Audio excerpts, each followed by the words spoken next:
기도하옵나이다. 아멘. 어느 맞벌이 부부가 6살 아기를 키우고 있었습니다. 그런데 이 시어머니, 즉 경상도 시골에 있는 할머니께 맡겨서 잠시 동안 기르도록 하였습니다. 경상도 시골에 있는 할머니는 손자가 너무 귀여웠습니다. 너무 예뻤습니다. 그냥 바라보기만 해도 눈에 넣어도 아프지 않을 것 같은 그러한 아기였습니다. 할머니와 아기는 늘 같이 생활하고 늘 같이 먹고 늘 같이 잠을 잤습니다. 한참이 지나고 나서 엄마가 전화를 했습니다.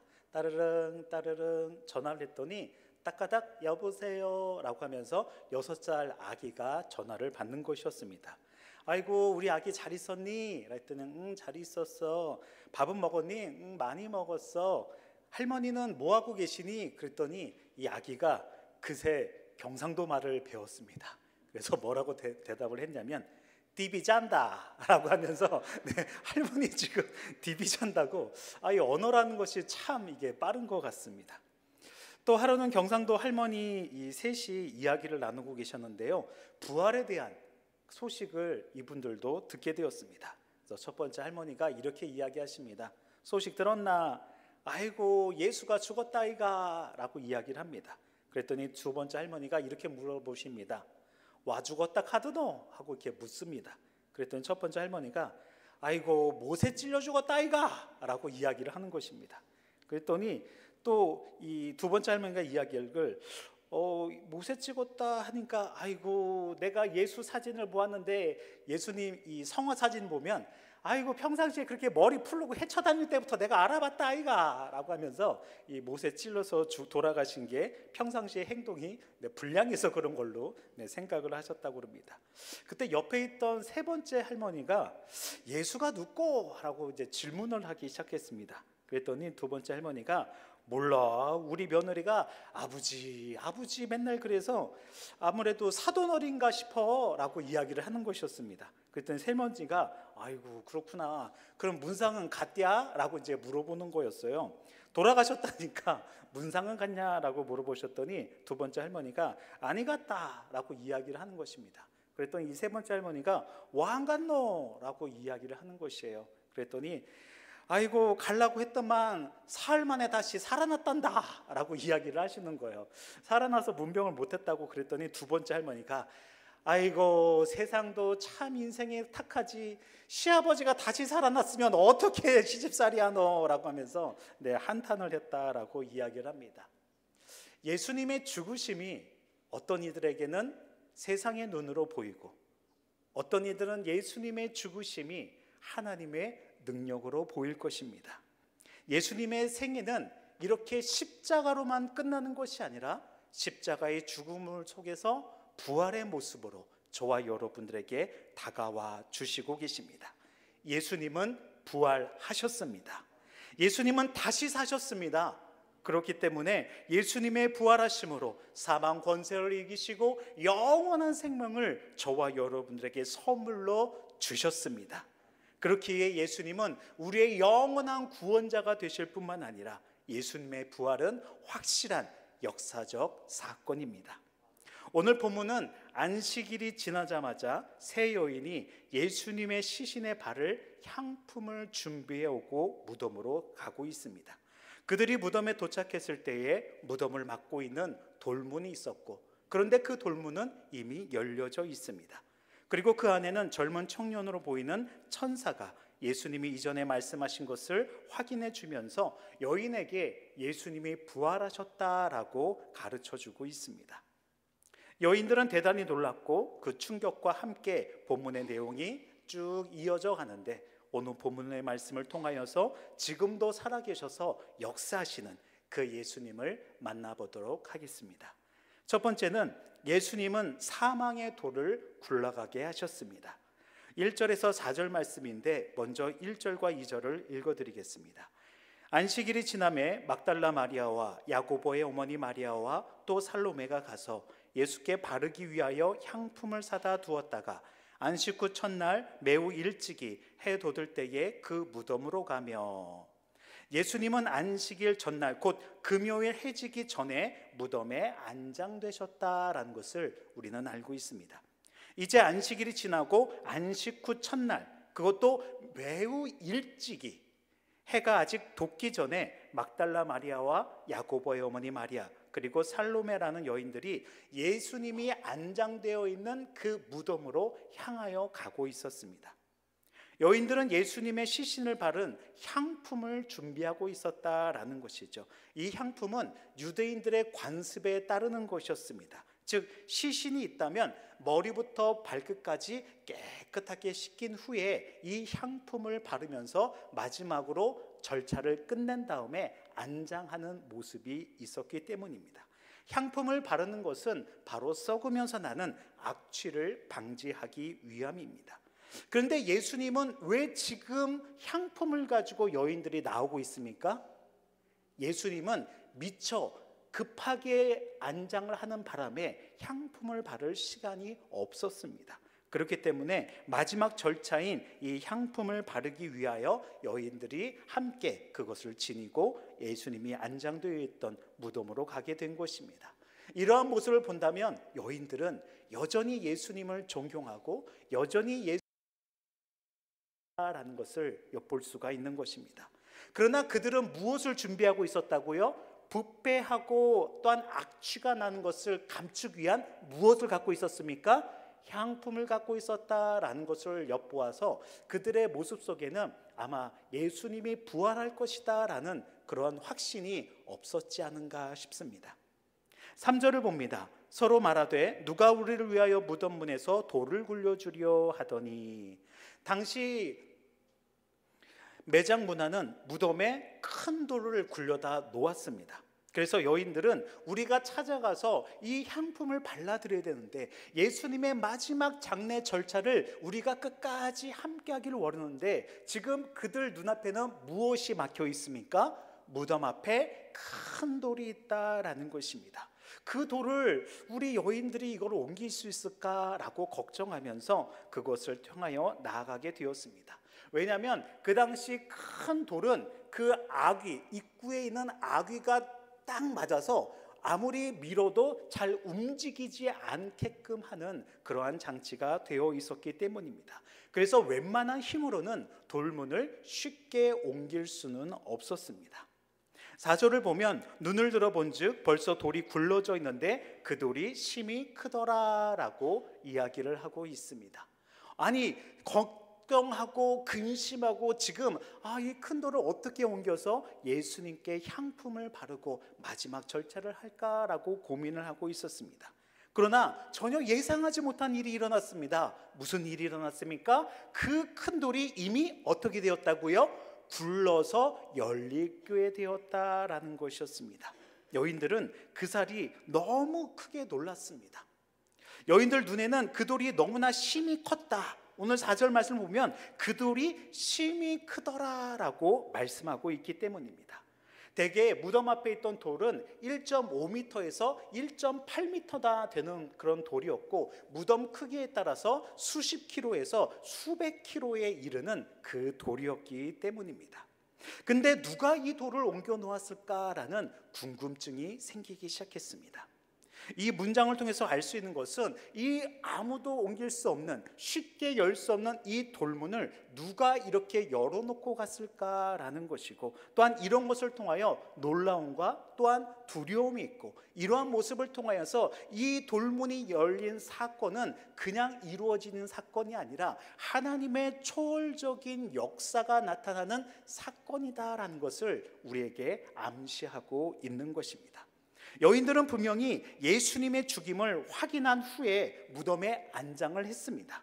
그런데 돌문이 굴러져 있었다? 혹시 예수님의 시신이 이렇게 훼손되진 않았을까? 누가 가져가진 않았을까? 라는 염려도 생기게 될 수밖에 없습니다. 그런데 이것을 볼 때에 4절을 한번 곰곰이 보면 벌써 굴러져 있다라고 이야기합니다. 돌문이 어떻게 되었다고요? 벌써 방문하기 전 벌써 굴러져 있다라고 이야기를 하고 있습니다.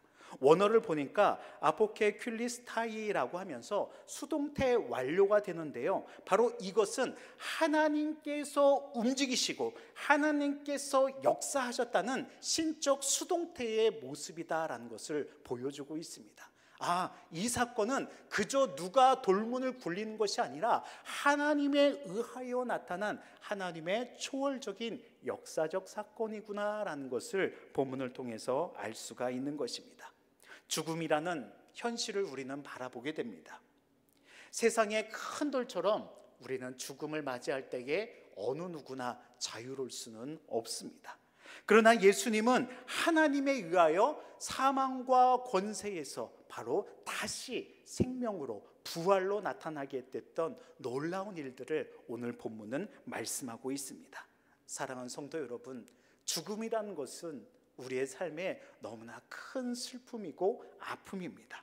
아무도 움직일 수 없는 마치 그 무덤 앞에 큰 돌과 같은 그러한 모습이었습니다. 그러나 하나님의 역사하시니 그 큰 돌조차도 움직이게 되는 놀라운 하나님의 은혜와 하나님의 역사와 초월적인 하나님의 권능이 나타나게 되었다라는 것입니다. 사랑하는 성도 여러분, 죽음을 두려워하는 것이 아니라 사망조차도 이기게 하시는, 죽음조차도 이기게 하시는, 부활케 하시는 그 하나님의 은혜를 바라보시는 저와 여러분들의 믿음이 되시기를 주님의 이름으로 축원을 드립니다. 두 번째는 예수님은 살아나셨고 여기 계시지 아니하고 계십니다. 5절에서 6절 말씀을 읽어드립니다. 무덤에 들어가서 흰옷을 입은 한 청년이 우편에 앉은 것을 보고 놀라매 청년이 이르되 놀라지 말라, 너희가 십자가에 못 박히신 나사렛 예수를 찾는구나. 그가 살아나셨고 여기 계시지 아니하리라. 보라, 그를 두었던 곳이니라. 세 여인이 계속해서 두려움과 놀라움이 있었다라는 것입니다. 그리고 당시에 이런 돌 무덤은 입구로 들어가면 바깥쪽에 이 룸이 하나가 있고요, 그리고 그 안쪽에 룸이 하나가 있습니다. 그렇다면 이 돌 무덤은 방이 몇 개입니까? 방이 2개, 투룸이다라는 것이죠. 그래서 보통 바깥쪽에는 향유를 부었던 병이 있거나, 그리고 그것을 통해서 유품이나 그 사람이 놓고 싶었던 여러 가지 물건도 있을 수 있었고, 안쪽으로 들어가면 거기에 시신이 안장되어 있었던 그런 구조로 되어 있었습니다. 여인들이 무덤에 들어가서 바깥쪽 방을 지나 이제 안쪽으로 들어가기 시작했습니다. 근데 안을 들여다보니 깜짝 놀랄 수밖에 없습니다. 안에는 누가 있었습니까? 누가 있었습니까? 청년이 있었다라고 이야기를 하는 것이죠. 한 청년이 시신을 놓는 그 자리에 앉아 있었다라는 것입니다. 청년으로 번역된 헬라어 단어를 보니까 네아니스코스라고 하는데 젊은 사람이라는 그런 뜻을 갖고 있습니다. 이 젊은 사람이라는 것은 어리다, 생생하다라는 그런 의미를 갖고 있는데요, 신구약 중간기 유대 문헌에 보면 보통 신구약 중간기 유대 문헌은 묵시적인 그런 문학 형태를 띠고 또한 종말론적인 역할을 감당하는데, 이러한 용어들이 바로 천사와 같은 존재를 나타낼 때에 이러한 표현을 쓰고 있다라는 것입니다. 오늘 본문을 보면 청년을 마가는 천사라고 이야기합니까? 이야기하지 않고 있습니다. 그저 청년이다라고만 이야기하지 청년이 천사다라고 밝히고 있지는 않습니다. 하지만 5절 말씀을 보면 그 청년이 입은 옷을 보고 그가 천사인 것을 우리는 유추할 수가 있습니다. 청년이 입고 있는 옷은 무슨 옷이었습니까? 흰 옷이었다라는 것입니다. 이 문맥을 통해서 알 수 있는 것은 바로 청년이 천사이구나라는 것을 알 수가 있고요, 청년이 입은 이 흰 옷, 그리고 우리가 수요일마다 요한계시록에서 함께 살펴보고 있는데, 그때의 흰 옷 입은 자들 나올 때에 종말론적인 그러한 모습을 통하여 천사나 그리고 종말론적인 성도들을 상징하는 그러한 모습을 보여주고 있습니다. 이 흰 옷은 영광이 드러나게 하얗게 나타나는 모습을 보고 있습니다. 근데 이때에 놀라매라고 이야기를 하고 있죠. 엑세땀베세산이라고 하는 강력한 표현이 이렇게 나타나고 있습니다. 왜 놀라는가라는 거예요. 이 왜 놀라는가? 이 단어를 통해서 사망을 이기신 예수님은 지금 무덤에 계십니까? 아니면 무덤에 계시지 않습니까? 시신이라면 무덤에 있어야 됩니까? 시신이라면 걸어서 나가야 됩니까? 시신이라면 무덤 안에 있어야 됩니다. 하지만 있어야 될 시신이 있습니까? 없습니까? 없습니다. 너무나 놀라울 수밖에 없다라고 표현할 수밖에 없습니다. 그래서 6절에 청년이 이야기하는 것, 놀라지 말라라고 이야기하죠. 즉 비탄에 빠지지 말라, 고민하지 말라, 슬퍼하지 말라라고 이야기할 수가 있는 것입니다. 너희가 십자가에 못 박히신 나사렛 예수를 찾는구나. 그러나 그는 살아나셨고 여기 계시지 아니하니라라고 설명을 해주고 계십니다. 그리고 그가 있었던, 그가 두었던 곳이 바로 이곳이다라는 것을 알려주고 있는 것입니다. 예수님의 부활을 증명하고 있다는 사실입니다. 청년이 이 여인들에게 상황을 설명해 줄 때에 이런 상황이 없었다면 여인들은 끝까지 이러한 상황이 어떠한 상황인 줄을 이해할 수가 없었을 것입니다. 사복음서에서도 계속해서 이러한 빈 무덤에 대한 이야기들을 이야기하고 있고요, 부활 사건을 이야기하고 있는 것이죠. 여기서도 주목해야 될 점이 하나 있는데 6절에 있는 말씀입니다. 바로 예수님은 십자가에 못 박히신 나사렛 예수다라는 것이죠. 예수님은 역사적으로 사셨고 예수님이 살아나셨다라는 것도 역사적인 사실이다라는 것입니다. 왜냐하면 그가 살아나셨고 여기 계시지 아니하리라라고 이야기하고 있기 때문입니다. 우리가 조금 앞전에 좀 어렵지만 신적 수동태라는 이야기를 함께 나누었습니다. 문법적인 용어인데 원어에서 여기서도 또 한 번 반복되는 것, 한 번의 이야기가 한 번 더 반복된다는 것은 무엇을 의미합니까? 강조의 의미가 있다라는 것이죠. 에게르테 욱 에스틴 호데라고 이야기를 하는 것은 무엇이냐면 신적 수동태로 하나님에 의하여 예수님이 살아나셨다라는 것을 이야기하고 있는 것입니다. 그렇다면 이 번역을 조금 더 우리가 쉽게 이해하면 하나님이 그를 살리셨고 그가 여기 계시지 않습니다라고 번역하는 것이 원어에 나타난 뜻입니다. 그가 살아나셨다라는 것은 바로 하나님이 그를 살리셨습니다라는 원문의 뜻이 있기 때문입니다. 이러한 모습들은 우리가 복음서에도 사도행전에도 바울 서신에도 일반 서신에도 신약의 곳곳마다 이러한 동일한 표현들이 쓰여지고 있습니다. 다만 요한계시록에서는 자동사로 예수님이 일어나신 것처럼 이야기하는데 그것은 예수님이 삼위일체 하나님으로서 하나님과 동등됨이 있다라고 여겨지지만 요한계시록 또한 다른 본문에서는 바로 이러한 신적 수동태를 통하여 하나님이 예수 그리스도를 일어나게 하셨다라는 것, 살리셨다라는 것을 강조하고 있다라는 것입니다. 예수님은 살아나셨습니다. 어제나 오늘이나 내일이나 동일하시게 살아계신 우리의 하나님이 되실 것입니다. 예수님이 살아계시기에 예수님이 처음 탄생하셨을 때에 마태복음 1장 24절에 그 이름을 예수라라고 이야기를 하고 또한 그 이름을 우리가 뭐라고 합니까? 임마누엘이라 이야기도 하였죠. 예수님의 탄생 속에서도 임마누엘이 있었다면 예수님이 다시 살아나실 때도 임마누엘의 모습은 유지되고 있다라는 것입니다. 즉 예수님은 부활하시고 예수님께서는 살아계셔서 임마누엘, 우리가 하나님과 동행할 수 있다, 하나님이 우리와 함께 계시다라는 것을 우리는 부활의 소망으로 누릴 수가 있는 것입니다.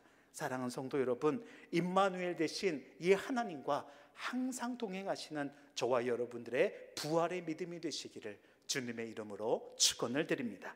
세 번째는 예수님과 다시 만나게 될 것이다 라는 것을 7절과 8절에서 이야기하고 있습니다. 7, 8절 읽어드립니다. 가서 그의 제자들과 베드로에게 이르기를 예수께서 너희보다 먼저 갈릴리로 가시나니 전에 너희에게 말씀하신 대로 너희가 거기서 배우리라 하라 하는지라. 여자들이 몹시 놀라 떨며 나와 무덤에서 도망하고 무서워하여 아무에게 아무 말도 하지 못하더라. 그 무덤에 있는 청년이 이야기를 합니다. 제자들과 베드로에게 전하라 라고 이야기합니다. 누구의 이름은 구체적으로 이야기하고 있습니까? 베드로는 구체적으로 이야기하고 있는 것을 보게 됩니다. 왜 이 청년이, 왜 이 천사가 베드로를 구체적으로 언급하고 있을까요? 베드로는 어떠한 자였습니까? 예수님의 제자였고 예수님의 수제자였습니다. 그러한 베드로는 예수님이 십자가를 질 때에 어디 있었습니까? 베드로는 무엇을 하고 있었습니까? 베드로는 예수님을 3번이나 부인하고 있었다라는 것이죠. 바로 그렇게 가장 절망 가운데 빠져있던 제자는 누구일까 생각해 볼 때 바로 베드로가 아닐까 싶습니다. 베드로는 예수님을 3번이나 부인하였던 이런 모습, 그래서 척 스미스 목사님은 이러한 말씀을 했습니다. 이것은 예수님이 베드로야, 나는 너를 버리지 않았단다. 너는 분명히 실패했지만 베드로야, 나는 이렇게 부활했단다. 이제 지금부터 너에게 새로운 일이, 새로운 생활이 시작될 거야. 이후에 일어난 일들을 보면 베드로가 예수님의 특별한 방식으로 절망에서 놀랍게 회복되었다라는 것을 볼 수 있습니다 라고 말했습니다. 그렇습니다. 청년은 이 제자들과 함께, 그리고 가장 절망 가운데 있을 베드로에게 먼저 이 기쁜 소식을 전하게 하였다라는 것입니다. 그리고 예수님은 먼저 약속하신 대로 어디로 가 계신다라고 이야기합니까? 갈릴리로 가 계신다라고 하고, 거기서 부활하신 예수님을 모든 제자들이 만나게 될 것이다 라고 이야기를 하고 있습니다. 제자들의 목자가 되시는 예수님, 그 예수님은 십자가를 지시고 그 십자가를 지신 예수님을 바라보는 수많은 제자들은 어떻게 되었습니까? 모두가 다 뿔뿔이 흩어지게 되었다라는 것입니다. 그런데 지금 다시 예수님께서 부활하시니 그 흩어진 제자들이 어떻게 되었습니까? 다시 모이게 되는 구심점이 되었다라는 것을 우리에게 보여주고 있습니다. 모든 양떼가 떠나갔지만 부활하신 예수님을 통하여 모든 양떼가 다시 모이게 되는 하나님의 놀라우신 은혜가 나타나게 되었다라는 것입니다. 우리의 목자가 되어주셨는데 그 십자가를 통하여 죽으신 예수님이 이제 다시 살아나시고 이제 다시 부활하셔서 새로운 목자가 되셔서 모든 영혼들을 함께 하나님 앞으로 나가게 되는 우리의 영원한 목자가 되시고 모든 양떼를 불러 모으고 계신다라는 사실을 알게 된다라는 것입니다. 부활하신 예수님은 이렇게 제자들과 함께 계실 것입니다.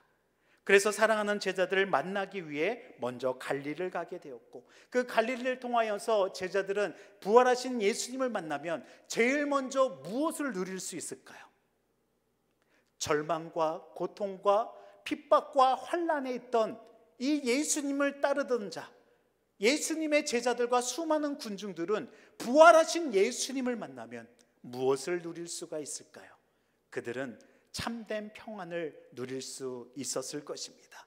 부활하신 예수님을 통하여서 부활의 첫 열매가 되어주신 예수님을 바라보고 우리도 그와 같다라는 것을 고백할 수 있을 것입니다.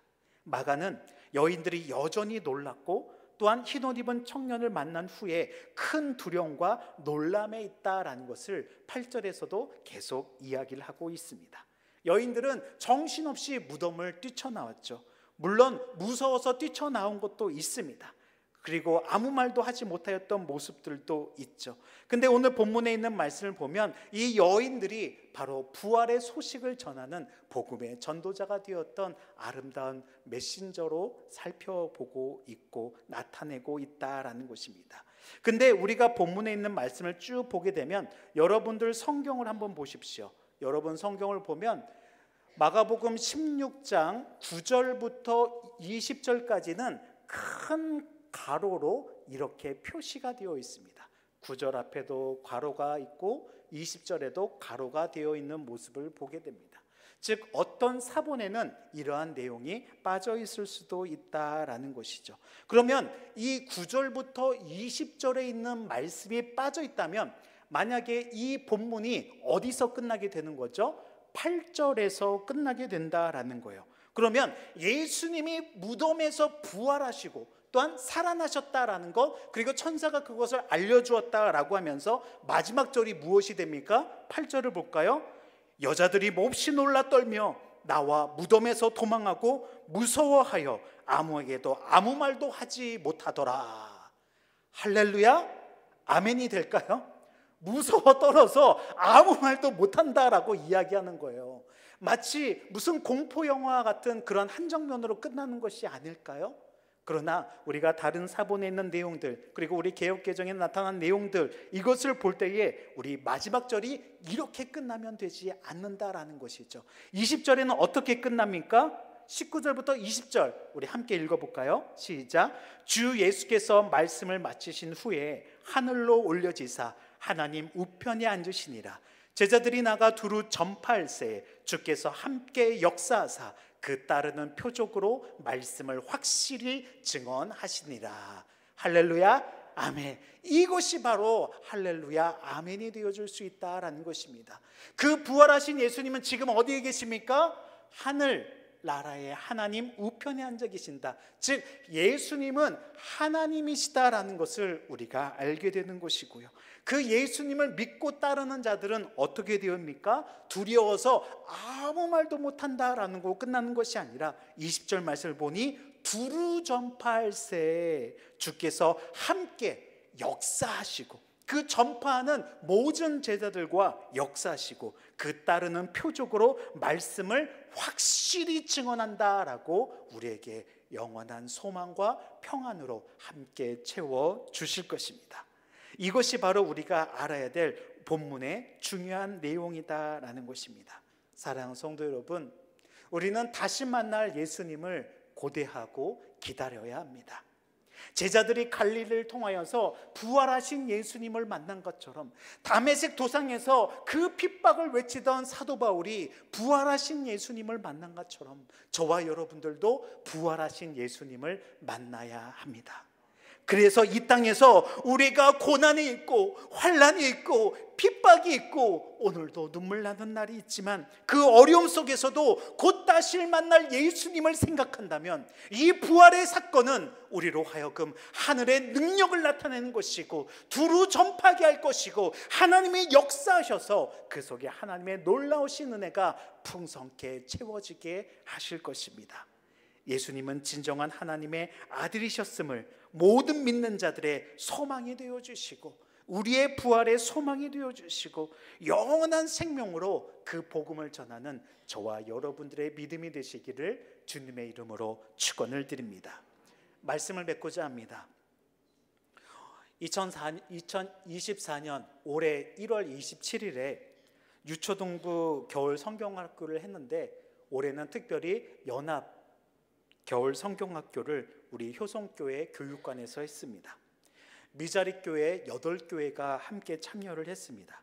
교사가 40명이었고요. 참여한 학생이 64명이었습니다. 약 100여 명의 인원이 연합으로 겨울 성경학교를 한다, 이렇게 진행한다라는 것은 사실 걱정 반, 기대 반 이러한 모습입니다. 예상대로 준비하는 과정 속에서 어느 것 하나 이렇게 쉽게 이렇게 이루어지는 것이 없고 어려움이 참 많았습니다. 그런데 하나님께서는 우리의 작은 연약한 모습뿐만 아니라 연합의 모습을 통하여서도 큰 일을 이끌어 가신다라는 것을 깨달을 수 있는 풍성한 은혜가 있었습니다. 참석한 아이들이 너무나 즐거워했고요. 예배 가운데에 정말 열정적으로 율동하며 기뻐하며 큰 소리를 외치며 찬양하는 모습, 말씀 속에서 그 말씀의 질문과 답을 퀴즈를 맞춰가면서 하는 그 집중된 모습들, 그리고 모든 프로그램에 열심히 적극적으로 참여하는 모습들이 너무나 아름다워 보였습니다. 어떤 교회는 2명 참석했습니다. 어떤 교회는 4명 참석하고 그 다음에 대부분 교회는 한 10명에서 10명 이상입니다. 2명 참석한 교회는 누구일까요? 미자립 교회니까 목사님 자녀들이었습니다. 4명은 어떤 교회일까요? 목사님 자녀였습니다. 그래서 그 아이들이 이야기하는 것은 무엇이냐면 저한테, 목사님, 저희들은 지금까지 겨울 성경학교를 단 한 번도 해본 적이 없어요 라고 이야기를 합니다. 그런데 이번에 성경학교를 참여해보니 너무너무 즐겁고 재미있어요. 그래서 목사님, 봄, 여름, 가을, 겨울 1년에 4번 해주시면 안 되겠습니까? 라고 이야기를 했습니다. 성경학교를 1년에 4번 정도 열어주면 너무 은혜가 충만할 것이다 라는 그런 사모함으로 요청을 해주었다라는 것입니다. 이러한 은혜를 나타내고 또한 이러한 연합을 통하여 많은 우리 학생들에게 복음의 기쁨과 감사함과 복음의 일꾼이라는 그러한 사명을 함께 깨달을 수 있도록 장소를 제공해 주신 우리 효성교회와 모든 성도님들께 감사의 말씀을 드립니다. 그 학생들 가운데에 한 교회의 이야기가 있습니다. 토요일 날은 연합으로 드렸고요, 그리고 주일은 각 교회별로 예배를 드리게 하였습니다. 2일차 진행을 하는데 어느 교회의 주일 예배에 이 봉헌기도, 담임 목사님이 봉헌기도를 하는데 어떤 이 헌금 봉투가 하나 올라왔습니다. 서툰 글씨로 정성스럽게 적은 헌금 봉투가 올라왔습니다. 이제 그러니까 1월이니까 이 3월에 이 초등학교 1학년이 되는 그런 학생이었습니다. 그 학생이 하나님께 감사 헌금 봉투를 올린 것이었습니다. 그 봉투에는 이렇게 적혀 있었습니다. 하나님, 저에게 많은 복을 주셔서 감사합니다 라고 하면서 이 서툰 글씨로 잘 알아보지도 못하게 꼬박꼬박 적었던 모습을 보게 됩니다. 저에게 복을 많이 주셔서 감사합니다 라고 지금 초등학교 1학년 되는 학생이 적어서 냈습니다. 연합겨울 성경학교를 통하여 은혜를 많이 받아서 감사헌금을 드렸다고 이야기를 합니다. 그런데 더 재미있는 것은 예배를 통하여 예수님을 만나게 되었고 기쁨과 감사함의 고백을 감사헌금으로 그 학생이 드렸는데 예수님을 만난 것이 참된 복이었다라는 것을 알 수가 있는 것이죠. 뒷이야기를 들여봤더니 그 학생이 집에 가서 이렇게 이야기했다고 합니다. 주일날 아침이 되니까 엄마, 나는 하나님이 참 많은 복을 주셨어. 어떻게 그렇게 재미있는 말씀과 재미있는 프로그램과 그리고 이렇게 크고 좋은 장소에서 겨울 성경학교를 이렇게 했다는 게 아침부터 저녁까지 했는데 너무 재밌고 즐거웠어. 그래서 오늘은 감사헌금을 좀 해야겠어 엄마 라고 이야기합니다. 그래서 엄마는 평상시처럼 우리 초등학교 1학년이면 헌금을 얼마 줘야 되겠습니까? 보통 1,000원을 이렇게 주어졌습니다. 그래서 그래, 우리 이 아들이 이 감사 헌금을 한다니까 1,000원을 어머니가 좀 그 중에서 새 걸로 해서 이렇게 주었다고 합니다. 그랬더니 1,000원 받은 그 학생이 갑자기 안색이 변합니다. 엄마, 내가 복을 많이 받았다고요. 엄마가 순간 당황했습니다. 1,000원이 아니라 한 3,000원 줘야 되나? 아니 5,000원 줘야 되나? 이렇게 뒤적거리고 있더니 이 학생이 또 안색이 변했습니다. 엄마, 제가 하나님께 복을 많이 받았다고요. 그래서 엄마가 당황해서 아니 그러면 너는 헌금을 얼마 하고 싶니? 그랬더니 엄마, 제가 은혜를 많이 받았으니 10,000원은 해야 되지 않습니까? 라고 이야기를 했다고 합니다. 그래서 엄마가 금세 이 방 안에서 제일 새 돈인 10,000원을 이렇게 해가지고 헌금 봉투로에다가 넣어줬더니 그 친구가 뭐라고 적었다고요? 하나님, 참 많은 복을 받게 해주셔서 감사합니다 라고 해가지고 그날은 감사헌금 10,000원을 기쁨과 감사함으로 하나님께 드려서 이렇게 나를 사랑하고 계시고 예수님을 만난 것이 참된 복이다라고 간증을 했던 모습을 보게 됩니다. 사랑하는 성도 여러분, 우리는 하나님의 백성입니다. 믿으십니까? 아멘. 그런데 우리는 복이라고 할 때에 예수님이 복 아닙니까? 예수를 믿는 것이 복입니다.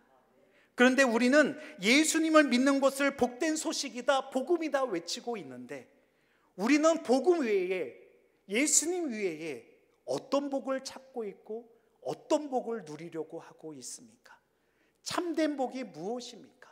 물론 세상에 있는 그 복도 우리에게 필요합니다. 그러나 우리의 영원한 생명으로 부활의 소망으로 주신 그 예수님이 참된 복음이다라는 것을 결단코 잊으시지 않기를 주님의 이름으로 축원을 드립니다.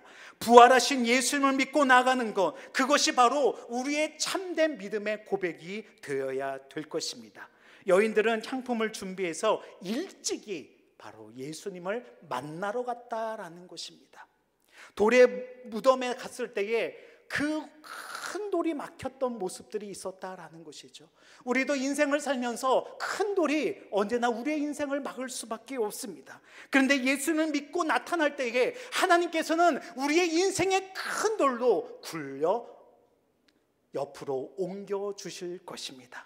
그렇기에 우리는 그러한 모습을 통하여 예수님을 사모하고 하나님의 역사가 바로 우리 안에서 나타나게 하심으로 하나님이 그를 살리셨도다라는 천사의 음성을 우리는 함께 들을 수가 있을 것입니다. 예수님께서는 다시 살아나시겠다고 말씀하시고 그리고 저와 여러분과 함께 하신다라는 것을 말씀하셨습니다. 그리고 그 말씀이 오늘 본문을 통하여 성취되었습니다.